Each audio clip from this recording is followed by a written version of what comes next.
All right, good afternoon, ladies and gentlemen. This is a special meeting with St. Tammany Parish Planning Commission meeting, 5 o'clock, Tuesday, January 12th. The meeting can be watched online, and the regular streaming numbers and everything are online. Will the clerk please call the roll?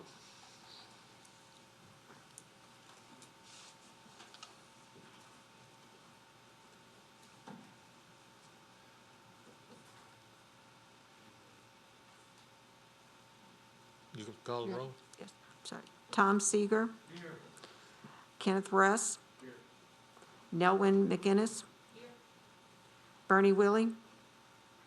Dave Dougherty. Here. Paul Barcelona. Here. Patrick Fitzmaurice. Here. Weldon Crawford. Here. Kirk Drum. Here. And Ron Randolph. Here. We got a quorum. Yes. Okay.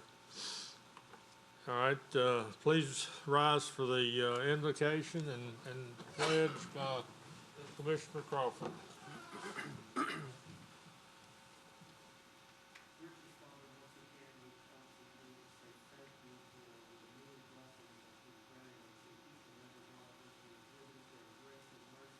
Each and one of us this entire day up until this very moment in time. We thank you for this meeting. We thank you for each commissioner.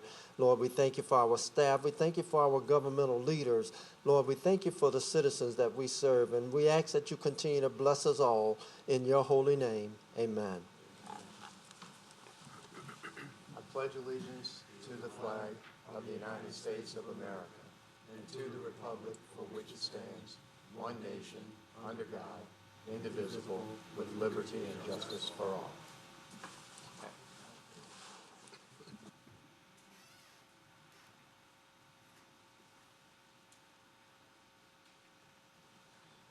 All right, public announcements, please silence all phones and electronic devices. Appeals, there won't be any appeals on this, right? Probably so. Okay. Speaker cards, if you wish to speak, there are speaker cards over to my right on the railing. Public speaking's 10 minutes each side, 5 minutes for rebuttal. Please exit the building after you make a presentation. This is a public hearing, a presentation from Mr. Ross Liner, Director of Planning and Development, and Asakura Robinson regarding the comprehensive plan for St. Tammany government. The presentation will be limited to the scope of work, schedule, general information regarding comprehensive plan, update, activities in 2021. Mr. Ross. Thank you, Mr. Chairman, and the rest of the commission for coming in early and hearing the presentation from one of the comprehensive plan consultants, Asakura Robinson, represented by Matt Rufo. Another team member is digital engineering, represented by David Leberton, who's here tonight. Matt will be leading the discussion. And the reason why we're here is because in 1999, St. Tammany Parish adopted its current comprehensive plan called New Directions 2025. And typically you want to update your comprehensive plan every 5 to 10 years, especially for a community like St. Tammany, who's growing by leaps and bounds year after year. And just to get a good handle on how the public, the commission, the council, the parish president, and how businesses want to see this parish develop over the next 20 years and beyond. So we, last year, President Cooper instituted a comprehensive plan update. Got it moving about 2 or 3 months ago. We've been doing a lot of public engagement, and now it's time to start engaging the Planning Commission in this process. So y'all have a lot to say about it. Y'all will have to vote on it, bringing it to the council for adoption. So y'all are, instrumental in this process. So we want to get y'all in early, make sure y'all are on board, and throughout this next year, when we hope to have it adopted by December or so, maybe we'll be coming in monthly or every other month to give y'all updates. You have a great asset in Chairman Doherty, who is on the steering committee for the comprehensive plan. So he'll be a conduit between the consultants, the process, and the commission. So looking forward to it, excited about it. I'm gonna turn it over to Matt, let him do his job as the consultant. I'll just do the introduction, and we'll do a Q&A. Anything y'all want to know about, ask about, please do, and we'll make sure and take any of those comments and concerns to the next step. So I'm gonna turn it over to Matt, and thank you all very much for coming in early. There you go. All right. Thank you, Ross, and thank you, Chairman. Good evening, everyone. My name is Matt Rufo. I'm a principal with Asakura Robinson. We are a small urban planning, urban design, and landscape architecture firm. Our office is in New Orleans. However, we're also in Texas and a few other places around the country. I've been living and working as a planner in New Orleans for the last 11 years. As you may be able to tell from my accent, I'm not actually from Louisiana, but New Orleans and Southeast Louisiana are my home, and I do always enjoy taking my family up to the North Shore. And so I have many years of fond experience paying visits here to draw upon. But we're very excited to be working with you all on this really important project. As Ross mentioned, comprehensive plan tends to get updated every 5 to 10 years or so, with a major update happening every 10 to 20 years.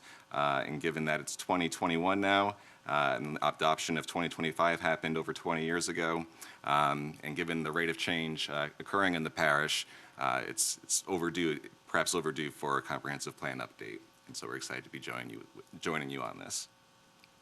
So I just want to start with some basic understanding of what a comprehensive plan is and why it's important and what it actually does and how it can be useful, how it can make your jobs easier, how it can make the lives of stakeholders throughout the parish, residents, businesses, potential investors, make their lives easier and result in a more orderly, growing parish. So the comprehensive plan, it's the foundational policy document for local governments. And it's most useful for planning for land use. And that's because zoning regulations, as declared by the Department of Commerce Standard Zoning Enabling Act, which made zoning legal throughout the country, is that zoning regulations must be in conformance with the comprehensive plan. Common practices of a comprehensive plan. Number one, the scope is broad. That's why we call it a comprehensive plan or a master plan. So it doesn't only address land use, but also transportation, housing, public facilities and infrastructure, whether that's drainage, transportation, water, sewage, and so forth, parks and recreation. Economic opportunity, recognizing that in a lot of communities, it's not just the parish government or a city government that addresses economic development. Often there are other partner agencies, and of course that's the case in St. Tammany Parish with St. Tammany Corporation, Chamber of Commerce, all sorts of different business associations involved to partner with. And so it's very important that this planning process is consistent and rowing in the same direction of the efforts of some of those other organizations. And so we've been engaging those organizations as well and reviewing their plans as well, to the extent that they are important as well to the future of the parish. Public health and safety, and of course environment. And so environmental stewardship, it's an essential component of any comprehensive plan, but especially in a place like St. Tammany Parish, where you've got water everywhere and where water determines so many, it shapes the environment in such a way that it's a critical component of development considering it. And so the comprehensive plan will address environment as well. It covers the full geographic jurisdiction of an area. So all the land, all the water within unincorporated St. Tammany Parish. It's important to note it doesn't include City of Covington, City of Slidell, any other incorporated areas. They all have their own master plans, some of which are also kind of in the middle of being updated. However, what happens inside of those communities is very important, very relevant to the rest of the parish. And so we are certainly paying attention to the trends going on in those communities. We've been interviewing planning directors from some of those communities as well. And so making sure that that local decision-making coordination component is really well established. It's not just other local municipalities, it's agencies like DOTD, Regional Planning Commission. A lot of different organizations out there have responsibility for facilities and infrastructure that affects quality of life in St. Tammany Parish. And so coordination with those entities is really important throughout this process to make sure, like we said, we're all rowing in the same direction.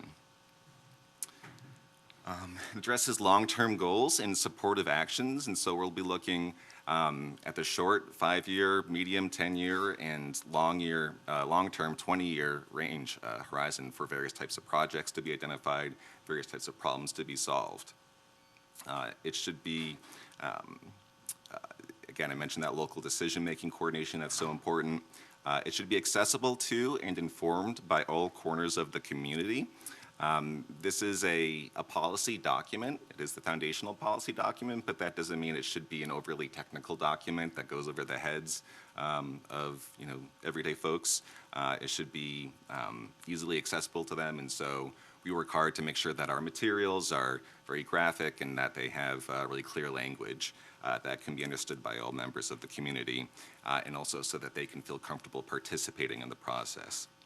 And finally, another common practice is formal adoption by a local legislative body, not only a planning or zoning commission, but usually by the council. And so in this case, it would be the parish council that can adopt it. All right, why a comprehensive plan for St. Tammany Parish? We've already mentioned, Ross mentioned this earlier, the rapid growth over time. In a place that's rapidly changing, it's really important to plan. This graph just shows the change in population increase in St. Tammany Parish, unincorporated versus incorporated. The green bars at the bottom are the incorporated areas. These blue bars are the unincorporated area population increase over time. And then this blue line is Jefferson Parish. This red line is Orleans Parish over time. So you can see as parish populations have declined or flattened since 1980, and in the incorporated areas have flattened, more or less flattened, every year the unincorporated, or every decade, the unincorporated population rises quite significantly. And so, it's important to plan for the long term everywhere you go, but especially a place where you're adding, 20,000 homes every couple of decades. And so providing the factual basis for land use decision-making is really important. We've been working hard to analyze recent demographic changes, economic trends, environmental trends, and really putting together a parish profile document, kind of a profile of all these different trends that provides factual information to help decision-making occur. It's currently under review by the planning department. Educating, informing, and engaging the broader public to create ownership of the plan is also very important. We'll be here, helping make the case for adoption toward the end of the year, but it's really important that there are many other folks out there who've been participating in the process and trust the resulting product to be adopted, that they're here as well, supporting adoption of that plan. It's an opportunity to resolve points of conflict. Points of conflict are pretty common at a parcel by parcel basis, right? And so if you're looking at specific projects, it might come up on an agenda for a meeting here. Okay, we get a chance to dispute a conflict as it comes up. But what if we could get ahead of conflicts down the road? If we could start thinking about how land ought to be used over the long term and updating our policy documents to reflect those interests, and to be able to have that in a document that shows that the process was done, that people participated in it, and that they support the final document. Giving certainty to landowners and developers, reducing arbitrary decision-making. Okay, and so it should be a guide that people can refer to in situations where you might have rezoning coming up and saying, what does the comprehensive plan say about land in this neighborhood and how it should be used?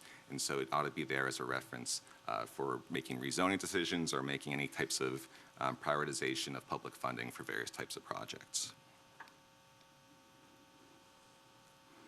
The Planning Commission and the Zoning Commission are given authority essentially to adopt a master plan, adopt a comprehensive plan. This isn't something that is being made up. It's in the Code of Ordinances. The Planning Commission has the following powers and duties, including adopting a master comprehensive plan. Zoning Commission has the power and duty to adopt a comprehensive plan designed to promote health and the general welfare of the community. Currently, land use decisions are made, this is a slide really geared toward the general public, you already know this, but we currently have New Directions 2025 and its future land use maps to use as a reference for land use decision making. And of course, Chapter 130, Unified Development Code, and Chapter 125, the subdivision regulations, are the implementing ordinances of a comprehensive plan, which is generally a bit higher level. The comprehensive plan itself does not include revisions to these ordinances, but what it does is it sets the policy mandate to update those ordinances accordingly based on the priorities of the community. And decision makers, of course, throughout the parish include yourselves, the planning and zoning commissions, the board of adjustments, parish council, and parish president.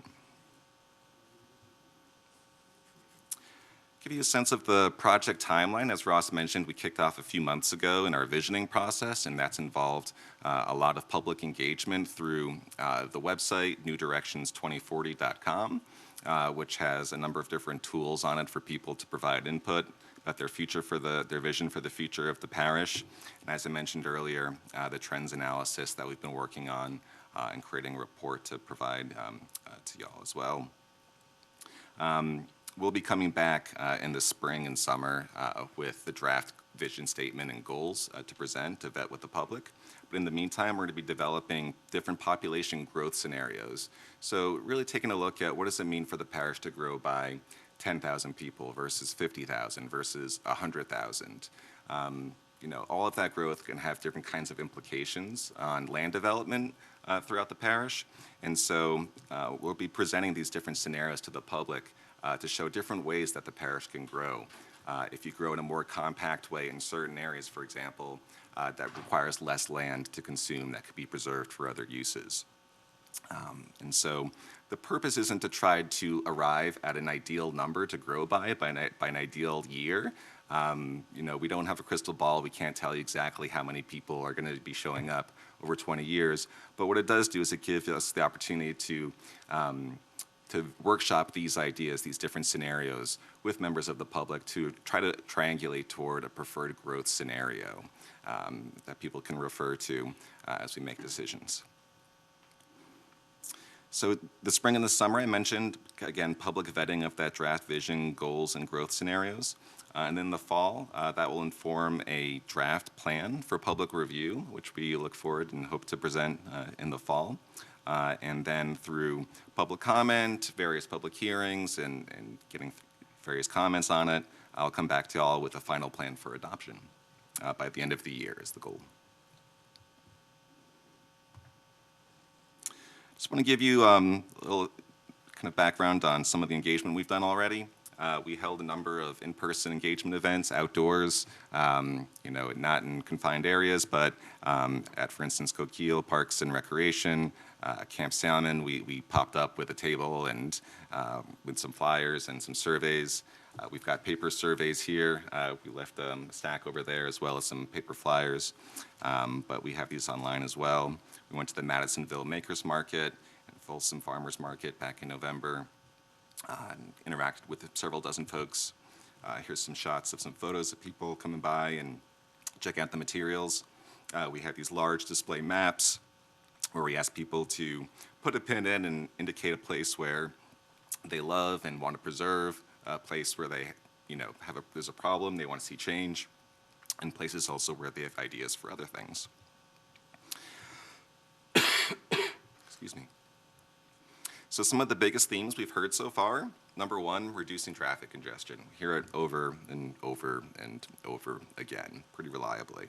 Followed very closely behind by improving drainage, preventing flooding, preserving greenery, especially as it pertains to preserving trees in new developments, encouraging less strip mall style commercial development.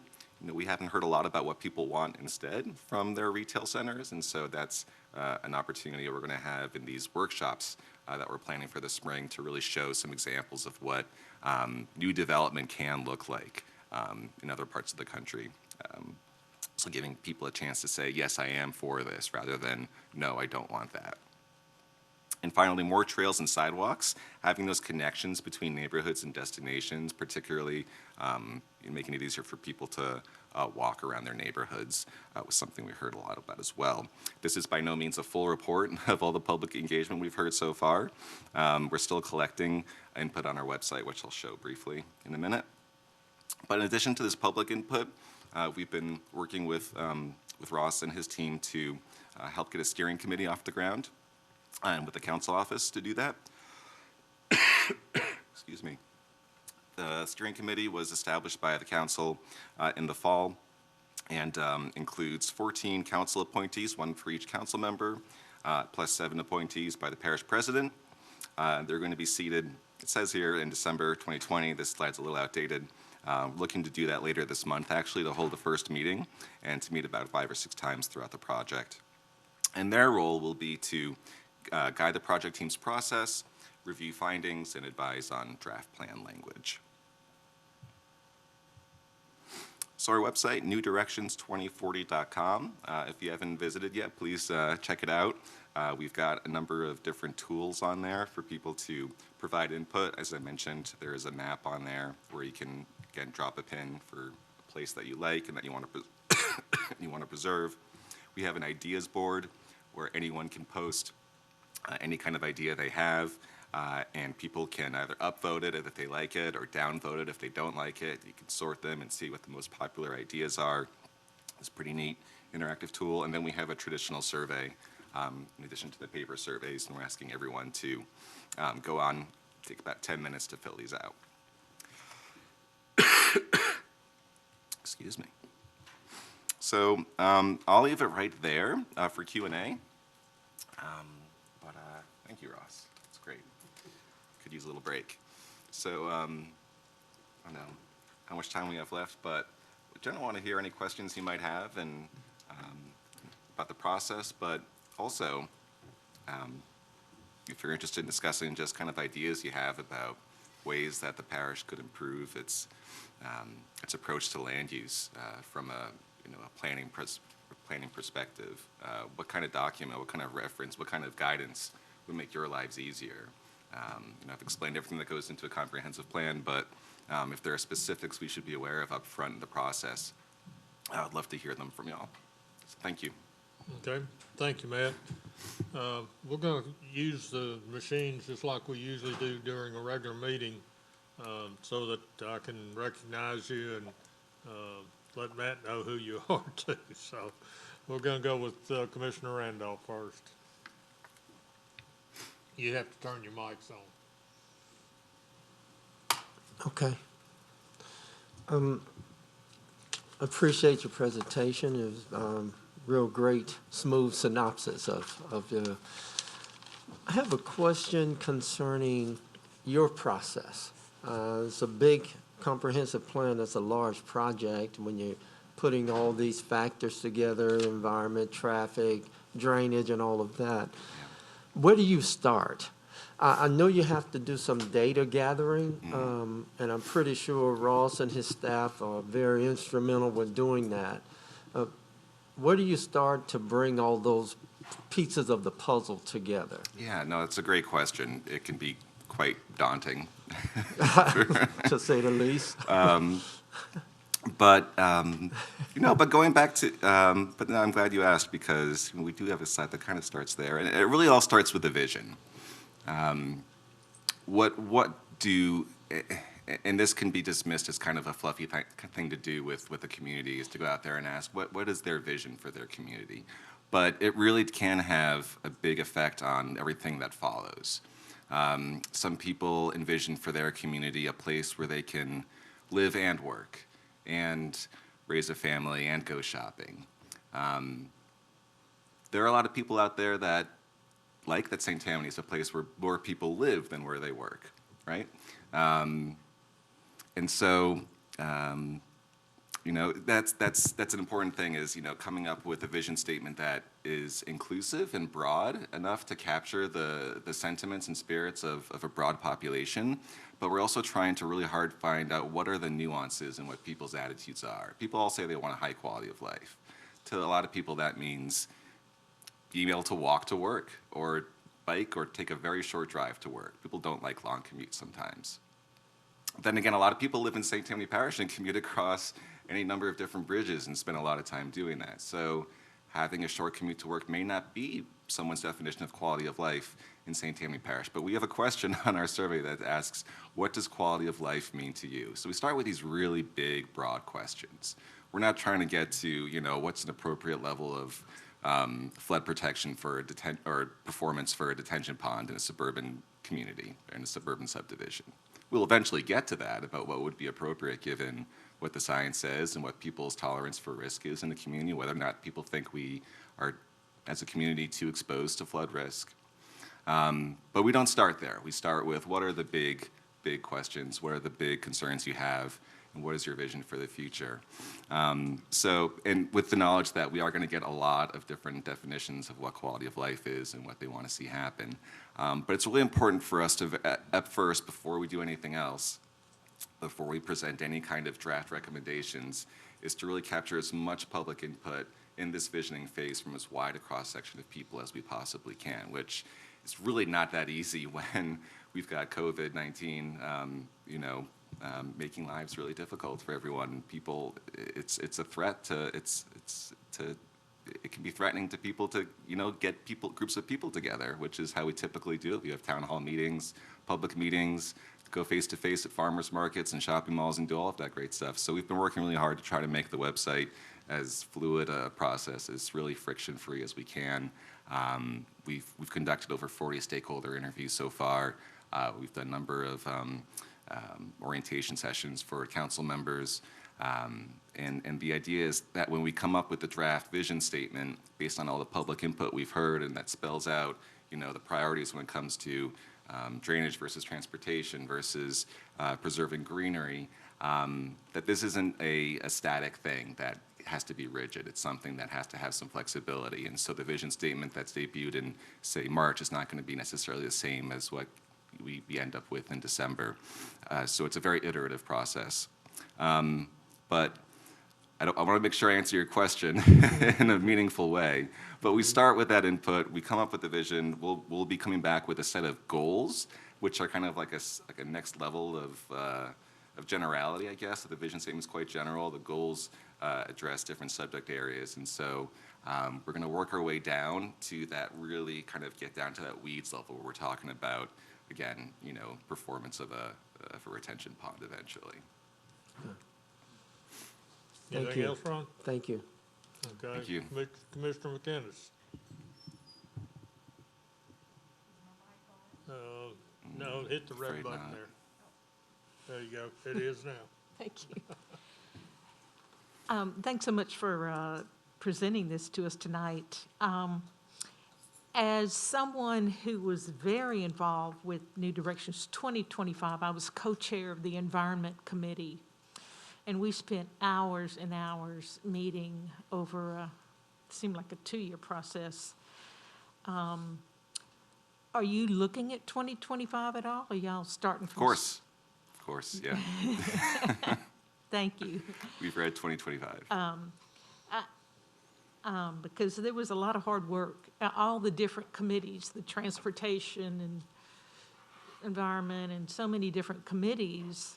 So will you have different committees for each element, or are you sort of I think that's a good doing it yourself? Yeah, no, first of all, that's something that we heard right away, actually, from a lot of folks is, I was pretty involved in 2025 and spent a lot of time on that. And I was proud of what we came up with, but it wasn't implemented. I will ditto that. At least I feel like once we came up with the land use maps, that was all that was looked at. Yeah. And nobody ever looked back at all the other committee Yeah. work that was done. Yeah, that sounds frustrating. And while I can't speak to, why, comprehensive plan of that effort wasn't adopted more formally or implemented more formally, I can't speak to that. I think it boils down to really the leadership you have at the time, how important they make planning to the overall governance of a community. we're going to be putting together a briefing on various implementation and adoption mechanisms and going over the various level of teeth that those have. And so giving a future land use map force of law is kind of on one side of the spectrum of implementation teeth. So for instance, the City of New Orleans, the people of actually the city passed a referendum that gave the future land use map of their latest comprehensive plan the force of law, meaning that if there is a future use designation for a certain piece of land that says it's residential of some intensity, that the zoning, really cannot be changed from zoning without violating that comprehensive plan, and exposes those decision makers to, lawsuit by someone who, can point to that comprehensive plan and that force of law. My understanding is 2025 was not passed by ordinance and given the force of law.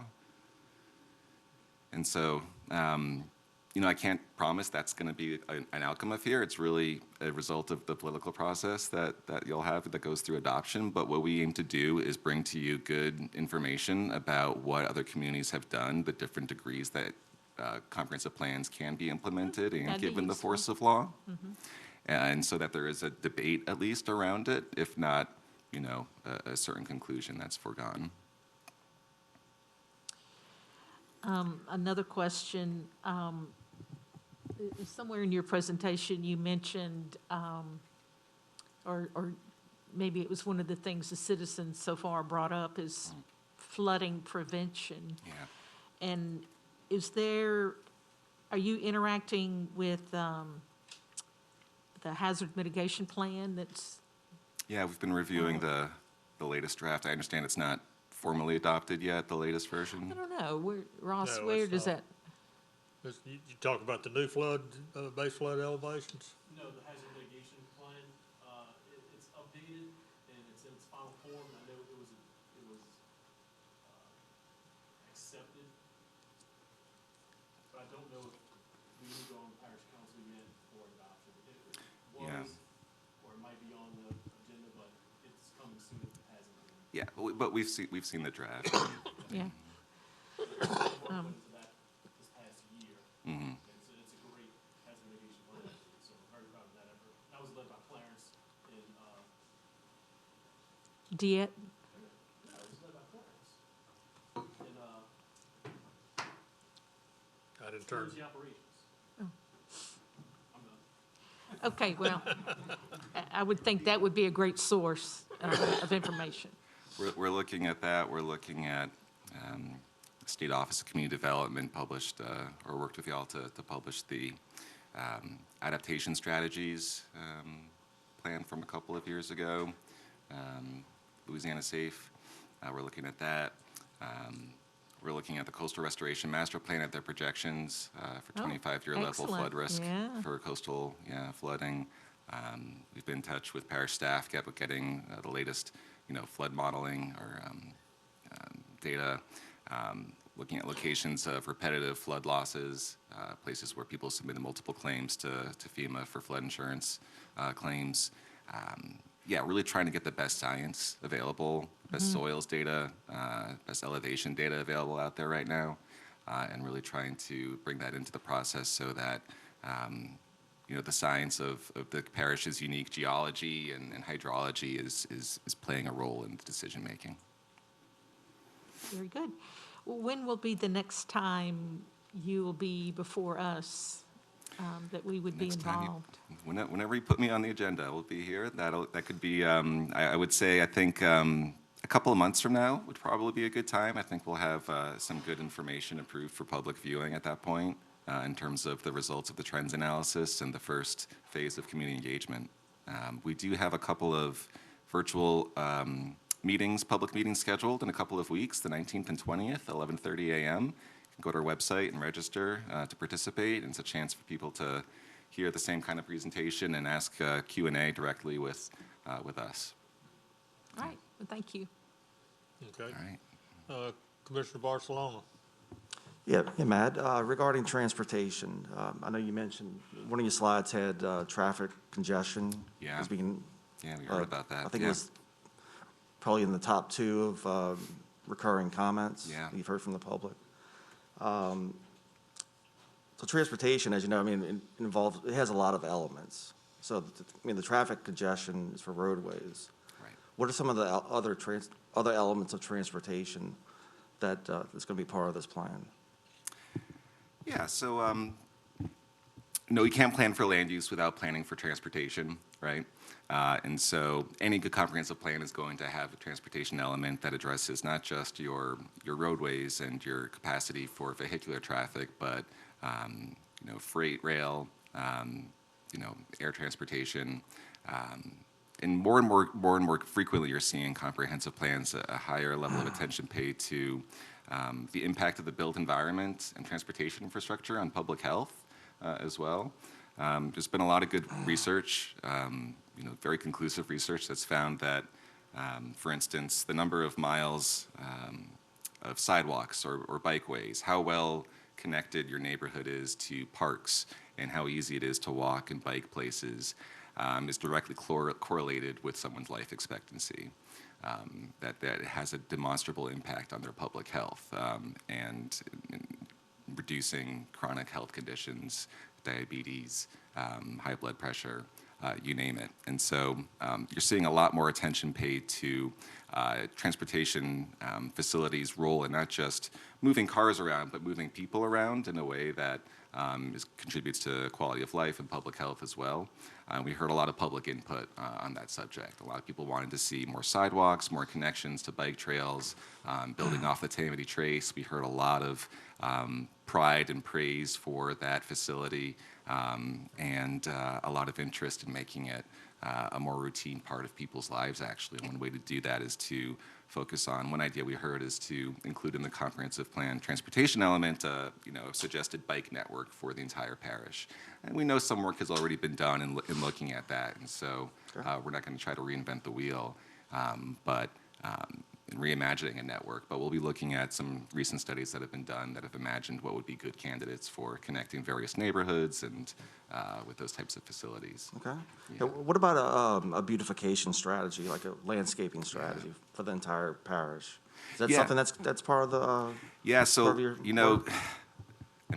Planting trees, there's so many uses for it. You see that in a lot of comprehensive plans for beautification, for public health purposes, for environmental purpose, for revegetating denuded areas that have been, for instance, logging industries over time can really have an impact on that. And the benefits of trees, you so often find them not just with beautification, but with improving property values, with reducing what we call the urban heat island effect, and so areas with lots of concrete that actually result in increasing temperatures artificially, that in an area where temperatures are already very high. And so absolutely, I think that a really robust landscape ordinance that allows developers and people to pick and choose from a lot of different types of species, and having guidance on that type of species is something that can come out of a comprehensive plan. Maybe not to the degree of detail that you would find in a landscape ordinance, but again, it can codify the intent of revegetating and using landscape, shrubs, trees, green infrastructure, for the purposes of beautification, Okay. Improving property values. All right, yeah, the last question regarding infrastructure in general. Yes. That was one of the elements, correct? Public facilities and infrastructure. So that would include drainage, wastewater, drinking water.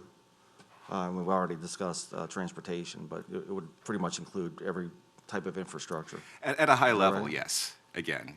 So we're not going to be doing a drainage study of every proposed, potential new type of strip mall or suburban subdivision, residential subdivision, and trying to, consider, the impact at every potential location throughout the parish. But we will be putting together the goals, the objectives, and the policy guidance that can instruct parish staff and other stakeholders to therefore, or to subsequently kind of amend parish ordinances to address some of those issues. All right, so basically, at a high level, you'll look at at needs related to drainage, drinking water, wastewater, things like that. That's right, and so we're engaging, the parish engineers and department staff, and, we're working with digital engineering on our team, and so they've been engaging with the parish staff and asking questions like, what needs to happen if we are going to grow by 20,000 more households in this part of the parish? What kind of additional capacity is needed for sewerage, for example, or for water drainage, for water? Yeah. Okay. That's it? Yes, sir. So we have a couple complementary projects going on with the comprehensive plan update. We also have a code rewrite taking place. We're about 3/4 of the way through with the comprehensive plan. We're going to embark a major streets, major thoroughfare plan as well, based on the land uses. So while we have a transportation element at a high level, we get into the weeds with the complementary project coming on late summer into fall for the major thoroughfare, major streets plan. Okay. So, we have a lot going on in the planning department in 2021. All right. We're just staying busy. We'll keep y'all up to date. All right, thank you, Matt. Very Thank you. good, thanks. Yeah, all right, Commissioner Crawford. Okay, thank you. Thank you, Matt, for your presentation. I just had, actually, Ross answered my main question right there, was kind of wondering what your deliverables were, I guess, a land use map, an updated land use map, and then some guidelines that the department would then turn into recommended ordinance changes. Is that pretty accurate? Yeah, absolutely. And I can get you, I'd be happy to send you some examples of some other communities' comprehensive plans that have been adopted recently to give you a sense of their breadth and their depth. City of Lafayette, or Lafayette, had a really great one. It's getting updated right now.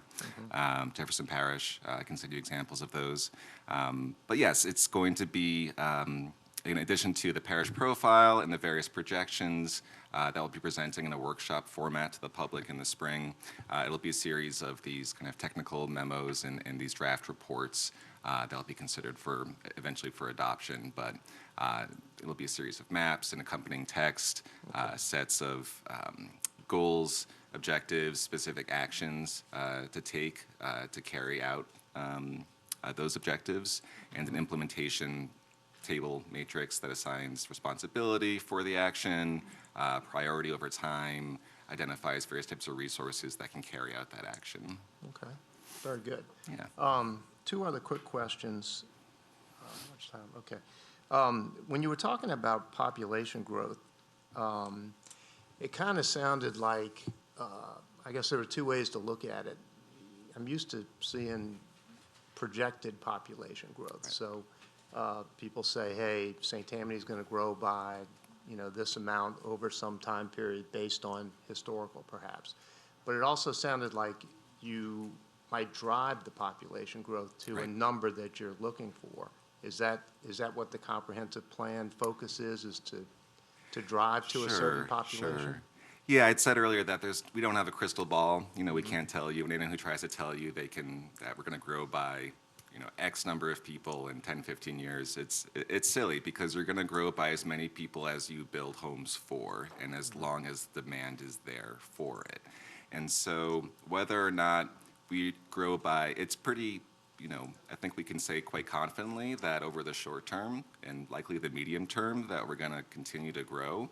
As long as public safety is as good as it is, as long as it's easy to develop as it is in St. Tammany Parish compared to other places, as long as New Orleans and Baton Rouge remain, job destinations, which will be for the foreseeable future, because we're conveniently located between the two places, as long as public schools are good. So I think we can, correctly assume that we're going to continue growing as long as we allow people to move here and build homes for them. The question is not how many people do we need to plan for, but it is what way do we want to grow to accommodate the growth when it does come. And we don't need to have a specific number in mind to have that conversation. What we need to do is really illustrate for people what the implications are for growing a certain way. For instance, if you're going to limit a lot of the parish to a minimum of 1 acre per unit density, they're going to need a lot of land to grow to accommodate new homes in those areas. And so we can safely say those areas are not going to grow if we plan for them to be just 1 unit per acre. Whereas if we look at a scenario where we allow a more compact type of development, maybe there is allowed to be a certain number of townhomes approved as part of a parcel, as part of a development, or a community that's more compact and more of a new urbanist style in which people are encouraged to, be able to walk to other uses like a school or a small grocery store. That type of development consumes a lot less land. So again, for the purposes of planning, the projections are less about, again, trying to figure out what that one ideal number is and more about showing people, okay, this is what it's going to look like if we grow by this many people using this type of development patterns going forward. So, and showing people those and being able to have that conversation, we can triangulate, like I said, toward, okay, this is the way that we want to grow over time. Whether it happens in 15 years or 20 years isn't as important as knowing that when it does come, this is what we're going to be planning for happening. Okay. Yeah. One other quick question. You said that the plan you're working on does not include Covington and Slidell, correct? The incorporated areas have their The own incorporated areas. zoning and land use plans. What about right? Mandeville? Same with Mandeville. Same with Mandeville. Yeah. Folsom, Sun, Okay, so Folsom, Sun, Pearl River, Pearl River also excluded. Madisonville? Any incorporated areas are not under the jurisdiction. Okay. Yeah. Mhm. Okay, We are engaging with their Yes. planning directors of those. yeah. Okay, it's just not in the boundary of this plan. Okay.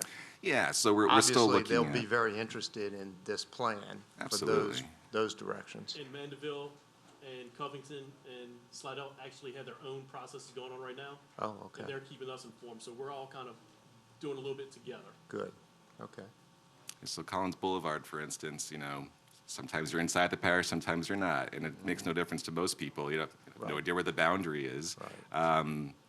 But what happens inside that boundary is important. We're looking at, that, for example. Okay, very good, thank you.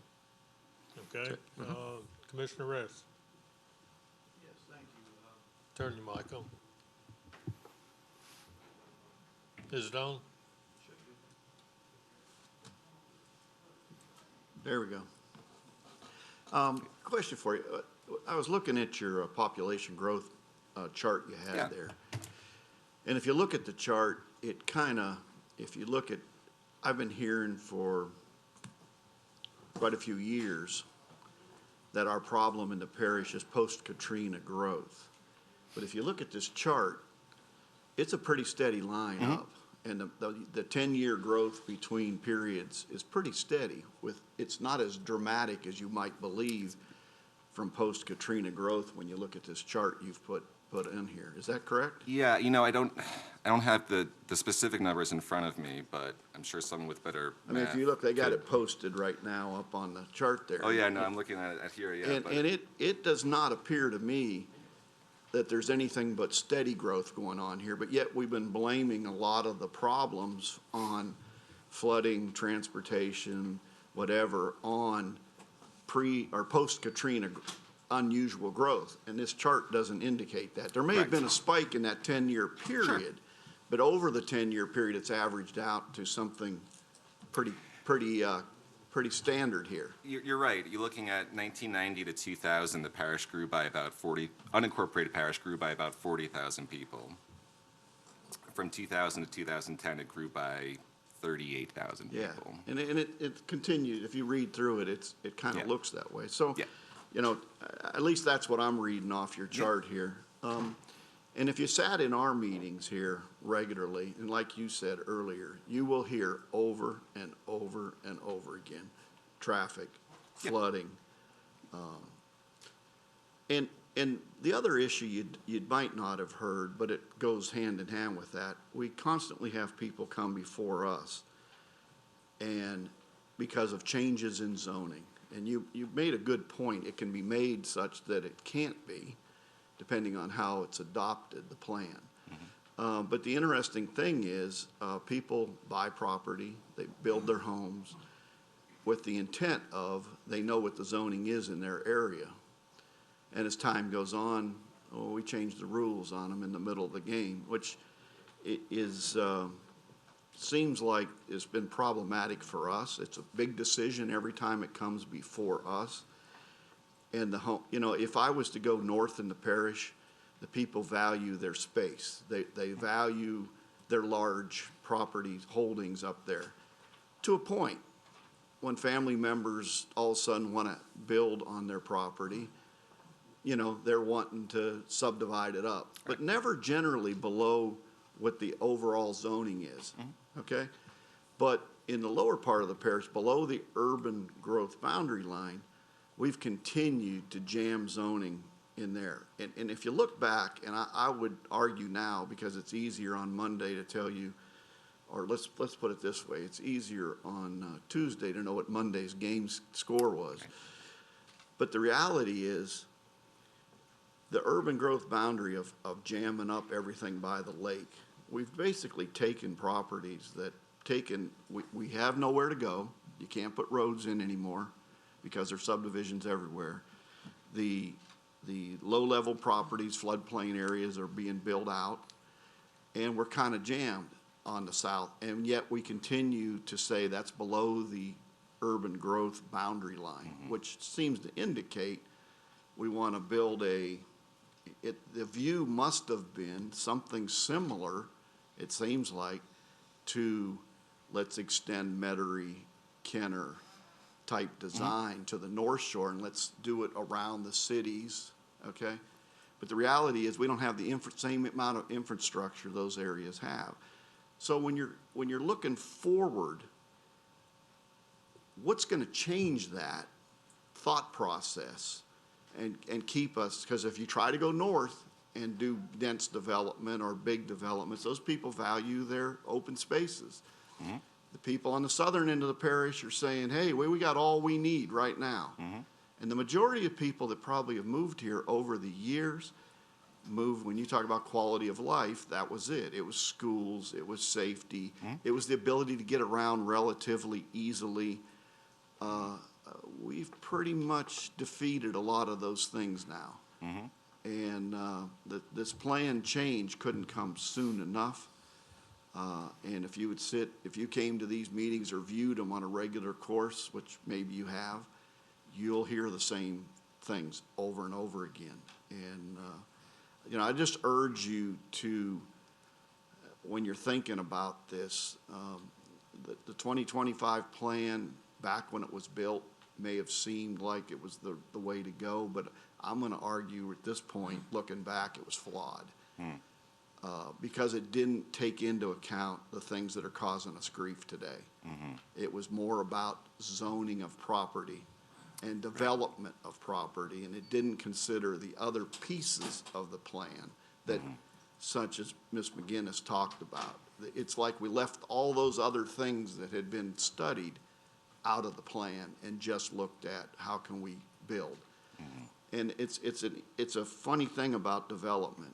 A lot of times government wants to develop because we want a better tax base so we can provide. Well, it's a never-ending cycle. You don't win that battle. For every new home, you got increased demand on fire departments, on police departments, on the school system. It's a never-ending cycle. I don't know that you win that battle. And it seems like we've been trying to do that over the last 20 years in particular, and it hasn't worked very well. And so I urge you to really pay a lot of attention when you go to these groups around the parish, because I think you'll hear that message over and over again. We sure hear it. Sure. Thank you for your effort, and continue to, hopefully you come up with the right answer. I don't envy you, though. Thank you. Thank you. Okay, Commissioner McInnes. I'll yield my comment. I was actually going to follow up on something Ross said, and I'll corner him later. So thank you. Okay, Commissioner Drum. Sir, you've been at this for numerous years, you said. And so when you gave us a list of 7 particular things to help with development of a parish or a county or whatever type you're dealing with. But there's always a beginning somewhere. there's always the number one thing that then drives the other ones. So which one out of these 7 is the one that starts driving the other 6? Yeah, so you're referring to this list of land use, transportation, Right. housing, yeah. So at its core, the future land use map is at the core of the comprehensive plan. And within that is considered, you're trying to resolve questions of, okay, we may have decided that a certain type of use, say light industrial, is important to the future of a parish because we want to attract companies that'll pay, high tax revenue to support services. And so we decide that it's important for them to have a place to go to. And so one way the future land use map kind of codifies that is by designating portions of the parish appropriate for industrial development in the future, or a certain level of intensity. Low-intensity industrial development might be just warehousing, right? Whereas manufacturing of certain types of products or materials could be a very high-intensity industrial use. And so the future land use map is, again, the essence of the comprehensive plan, from which everything else, I won't say flow exactly, because where you locate certain uses is not going to necessarily affect what the parish's position should necessarily be on, locating parks, for example. There will be an issue of, there may be a sentiment that everyone should live within a 5-mile drive or 5-mile distance of a park, and that can be codified in a future land use map as well. But in terms of building out the rest of some of those elements, whether they're economic development, transportation, they're going to get to a lot of policy recommendations that don't necessarily or typically have a force of law. Even if a future land use map technically doesn't have the force of law in your community, when a comprehensive plan does tend to have those type of teeth, it's usually only the future land use map portion of a comprehensive plan. The rest of the objectives and suggested recommended actions themselves don't carry the force of law. Does that make sense? Yes, sir. Yeah. So do you, in a sense, recommend quadrants that, like this is the economic quadrant, this is the environmental for this section, or this is where we should put housing dependent on this quadrant, and that's how you do Correct. that? Yeah. So we're looking at, where are the current development patterns? What are the current development patterns that are causing challenges? Are there certain types of recent developments that we've learned when built in a certain way, say next to in the floodplain or next to a water body that cause flooding? What have we learned from that? Have we learned about maybe that we should develop in a different way in sensitive types of areas? Taking that knowledge and that lesson learned and applying it to our next future land use map is one way to make this update successful. Okay. Well, thank you very much. Yeah, you're very welcome. Thank you for the information you've given us. Thank you. We have no one else in the queue, plus it's a little bit after 6, and we need to adjourn this meeting. Ross, do you have something? I just want to thank the commission again for coming in an hour early and listening to Matt as we go through this process. We'll be back in March with Matt or someone from his staff to give another update. So mark your calendar, March, come in an hour early, and we'll have another meeting. So I appreciate it. Thank y'all again. And I failed to mention, I did mention that Chairman Doherty is on the steering committee, but Carlo is on the steering committee as well. So just want to point that out. So he's always here, so you can always grab him if you need him. Thanks. Okay, thank you. If any of the commissioners have any further comments, Matt, I guess your website or your email address is on the website, or just send it to Ross and let him forward it to you? Yeah, we have a public comment form on the website, and Okay, Ross I has think my card send as it to well. Ross, that way, Yeah, it's just bother part Ross, of his yeah. ball game too. We don't, it doesn't get overlooked. Send it to me. Okay, all right. All right, thank All you. right. So since we've gone through everything that we have time for, I'll look for a motion to adjourn. Motion to adjourn, and we are adjourned right now. We'll take back up on the planning commission meeting here in just a moment.